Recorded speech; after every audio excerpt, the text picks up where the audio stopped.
Ymedia Group, the fastest growing media group in North America. Welcome to Ymedia Newsroom. I'm Ramona Singh, and it's always so great to spend this time with you. We have the latest numbers when it comes to the GTA housing numbers. There's new sign that the life in the GTA housing market has started as home sales climbed 6% in the month of May, marking the strongest monthly gain in nearly a year. But despite more buyers entering the market, home prices continue to decline as elevated inventory gives purchasers more negotiating powers. So what are the stats and figures that you need to know? Well, the GTA home sales rose 6% month over month. Average home prices remain roughly 5% lower than a year ago, and active listings remain nearly a near year high, and the average GTA home price remains around $1 million mark. Now, buyers are benefiting from a greater inventory and improved affordability. So why does this matter? The housing market is often viewed as a barometer of Canada's economy. Rising sales suggest confidence may be returning, but falling prices signal buyers still hold the advantage. And the latest news in India is that 18 foreign nationals among 21 dead in a Delhi hotel fire.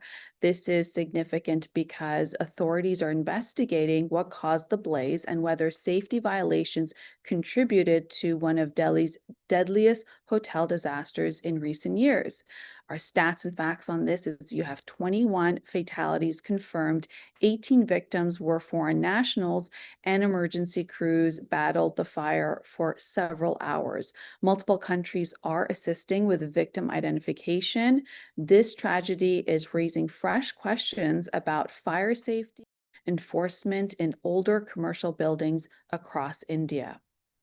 And the latest news on the US-Iran conflict, well, the two countries exchanged fire in the Gulf, and then there was escalations in Kuwait. So what happened? Well, the fragile US-Iran ceasefire is facing perhaps its biggest test yet after American forces fired a missile at an oil tanker in the Strait of Hormuz, triggering a new round of retaliations from Iran across the Gulf and targeting the GCC countries. The incident comes as peace negotiations continue and raising fresh concerns about the security of one of the world's most important energy corridors and the risk of a broader regional conflict.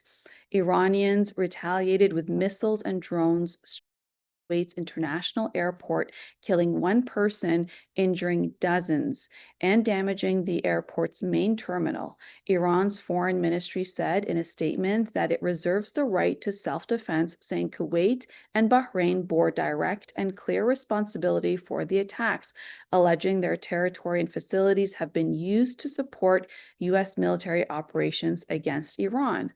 For weeks, the United States and Iran have been trying to maintain a fragile ceasefire while negotiating a broader agreement. If either side believed the other is violating truce, negotiations could collapse, as we're seeing escalations take place right now. We're seeing military retaliation that has intensified, killing a person and injuring dozens of people.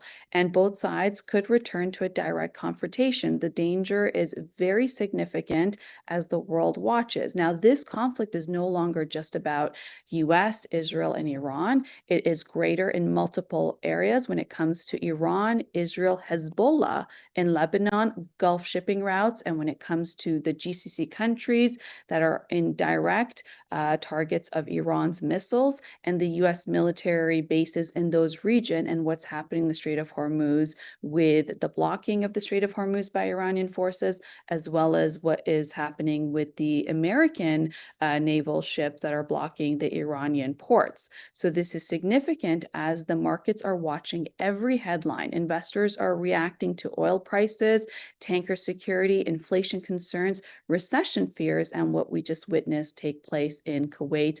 You saw the images. It's very terrifying.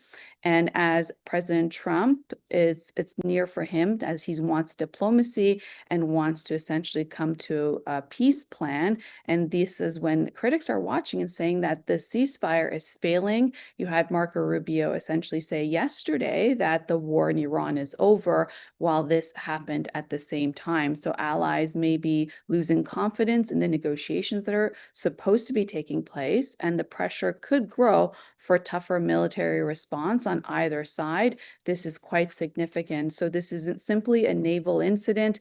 It is a test of whether diplomacy can hold in a world's most important energy corridor when it comes to also saving lives, as we've had a fatality in the Kuwait airport.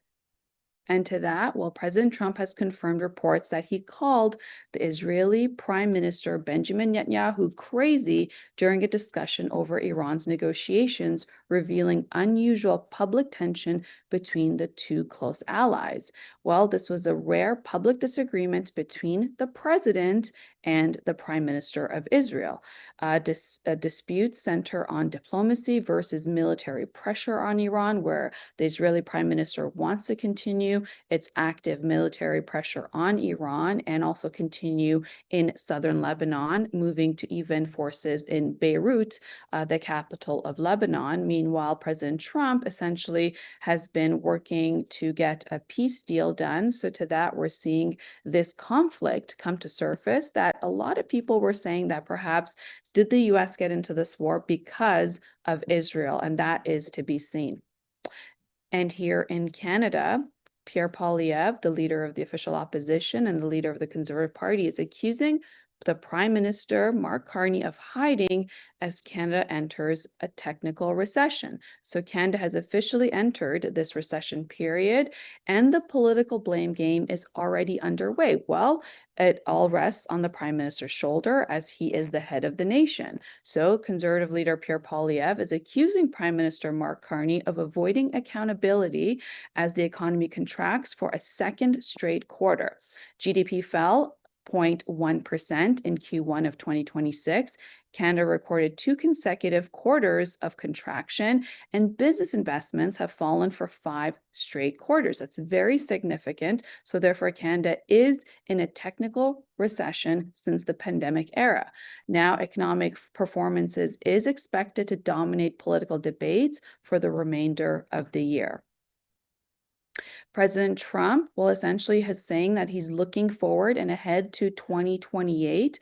President Trump says that the Republican ticket, led by Vice President J.D. Vance and Secretary of State Marco Rubio, would be, in his words, unbeatable. Well, this is important because since the latest headlines were that the two are actually vying to become the presidential candidate for the Republican Party for a general election in 2028. For him to say that the two of them on the same ticket would mean that one of them would be running for president, the other one would be running for vice president. So the question begs, will Vice President J.D. Vance want to run again as vice president for Marco Rubio, or does Marco Rubio, the Secretary of State, want to run for vice president for presidential candidate J.D. Vance? So that is the big question, because the two are competing for the top job for the Republican Party nomination for 2028 general election.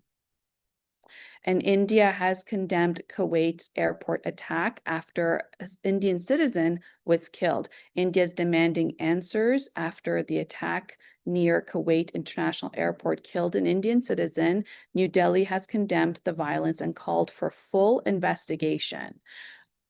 This is at a time where millions of Indians live and work across the Gulf countries, and India remains heavily invested in regional stability.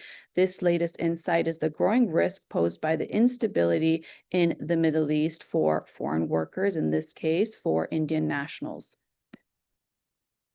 The United States is proposing a new round of tariffs targeting countries linked to forced labor concerns. The measures could affect imports from approximately 60 nations and reshape global supply chains.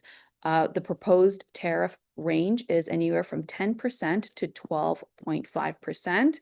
This will target 60 countries, including India and Canada, and part of a broader U.S. trade and human rights strategy by the United States. And this move could increase trade tensions even more and raise costs for businesses and consumers.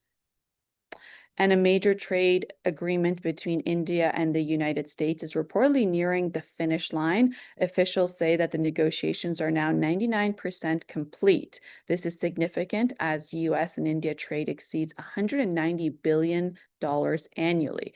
India is the India is the world's fifth largest economy. Deal is expected to cover technology, manufacturing, energy, and digital trade.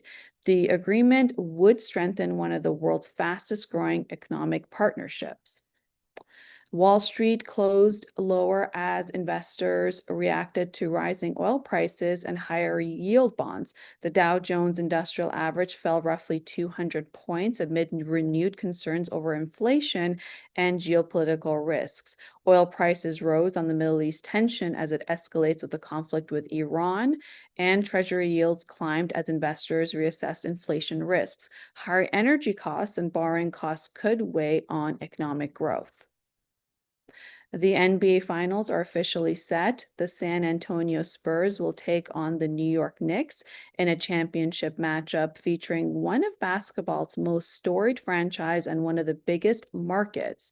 The Knicks seeks first NBA title since 1973. The Spurs pursuing another championship in franchise history and expected to be one of the most watched finals in years. The series combines historic franchises, massive fan bases, and major television appeal.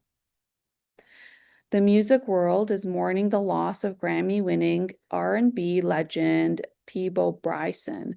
The singer, known for timeless hits and beloved Disney classics, has died at the age of 75. His career spanned more than 50 years, released over 20 albums, won 2 Grammy Awards, and he's famous for Beauty and the Beast and the Whole New World songs. Bryson helped define R&B and adult contemporary music for generations and remains one of the most recognizable voices in modern music. Thank you for watching Ymedia Newsroom. I'm Ramona Singh.